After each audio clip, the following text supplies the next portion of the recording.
Hey there, and welcome to this week's lecture. We are delving into the topics of jury selection and capital cases, the death penalty.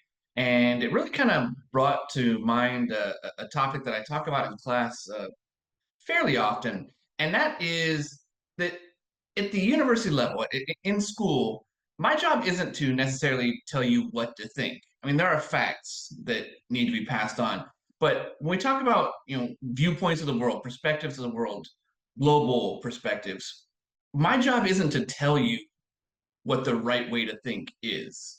My way is more effective when I teach you how to choose a way to think. Not what to think, how to think, as the old adage goes. And that's what we're going to talk about today. We're going to talk about a little bit about capital murder cases, death penalty cases, and how effective that is in depending on what viewpoint you're looking through, what lens you're looking through. Regardless of my opinion on the death penalty, whether I think it's a great idea or a bad idea, that doesn't really matter. Forming an argument for how you believe, if it's a death penalty, if it's women's rights, if it's anything, any controversial topic that you would have, or I would say controversial, some of those things aren't necessarily controversial.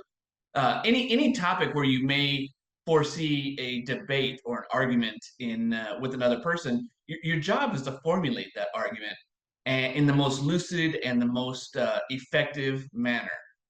And what I see sometimes, especially when we talk about things like going back to the death penalty, what I see in class a lot of times in society, I see folks saying things like the death penalty doesn't work.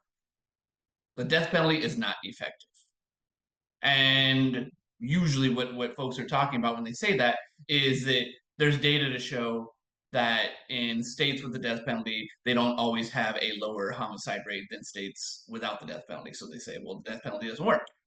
But we need to go back to some of the previous arguments we've had in criminal justice when it comes to theories of punishment. Now, I guess to coin an old phrase, we need to figure out what does good look like. In this case, we need to figure out what does effective. What is the definition of effective? What is the definition of doesn't work?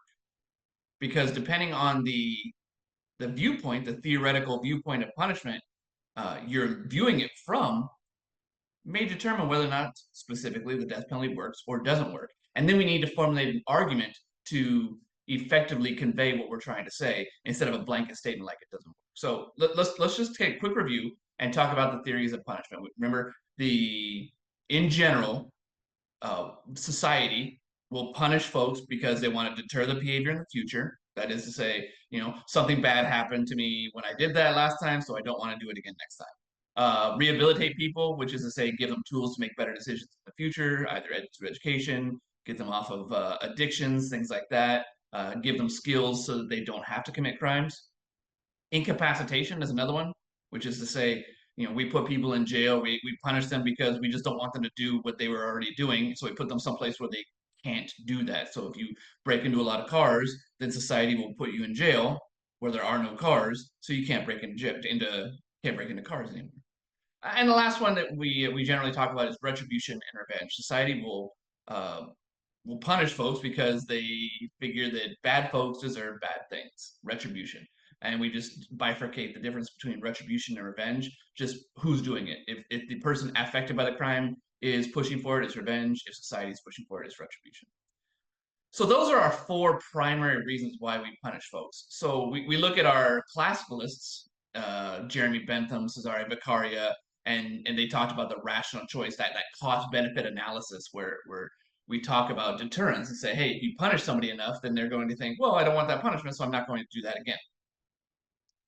Well, yeah, the data that I mentioned does show that there are studies that show that some states that have the death penalty are comparable to states that don't have the death penalty when it comes to the homicide rates. So it would be a valid argument to say that the death penalty is not a deterrent in those cases because folks aren't necessarily adhering to that rational choice theory. They're probably adhering to what the neoclassicalists argued, which is to say that every person makes a rational choice, makes that cost benefit analysis when deciding whether or not they want to commit crimes, except for a handful of folks. They said if you're too emotional, if you're too intoxicated, if there is an emergent situation, all of those will trump the idea of this rational choice. This cost benefit analysis goes out the window and people just react. And think about homicides. How many homicides are committed emotionally or while intoxicated or in emergent situations? Like that's a pretty common occurrence for homicides to be fall in one of those cases. So maybe people aren't conducting that cost benefit analysis. People aren't really adhering to the rational choice theory specifically when it comes to homicides. So if you say the death penalty doesn't work or it's not effective, well, yeah, if you view through the theoretical lens of deterrence, yeah, I'd agree with you. And what about rehabilitation? Are we administering the death penalty? Or is the government killing people that commit homicides so that they will make better choices in the future? No. Rehabilitation is not an effective theoretical viewpoint for the death penalty. So we would say, yeah, you're right, the death penalty doesn't work for that. But let's look at incapacitation. Does the death penalty, quote unquote, work? Is it effective through the theoretical lens of incapacitation? Yeah. 100% of those who receive the death penalty never commit homicide again.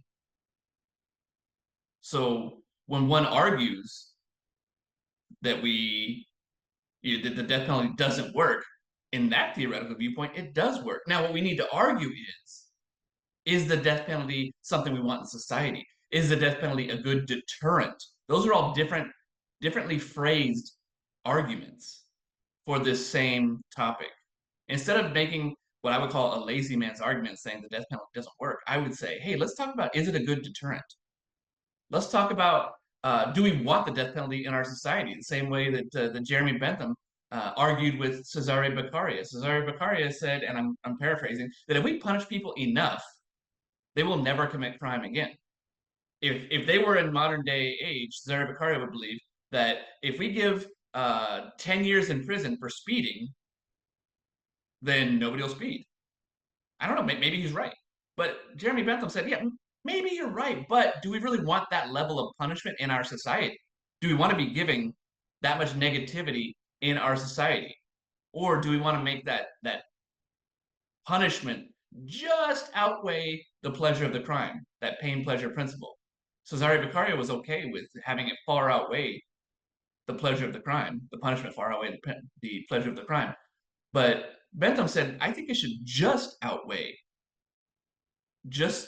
so that the deterrent factor actually works without having too much negativity in our society. So the argument for or against the death penalty should probably surround that type of argument. The idea that, is it a good deterrent? Do we want the death penalty in our society? Is the cost worth the benefit? Things like that. But that, again, that lazy man's argument saying it just doesn't work. Depending on the theoretical viewpoint you're looking at, incapacitation, we didn't even touch on retribution and revenge. I bet those whose family members have been killed would say, yeah, the death penalty made them feel better. Maybe they would, maybe they won't. I've never been in that situation. But as far as the theory of incapacitation, it's 100% effective. Nobody ever commits homicide again after receiving the death penalty. So saying it doesn't work doesn't really attribute value to that theoretical viewpoint. So we need to look at the argument from its roots instead of just having these blanket umbrella statements. So again, regardless of your viewpoint on whether or not you are for the death penalty or against the death penalty, this is more a discussion on formulating arguments rather than convincing somebody to believe what you believe. So with that, I look forward to seeing your assignments this week. And if you have any questions, by all means, reach out to me.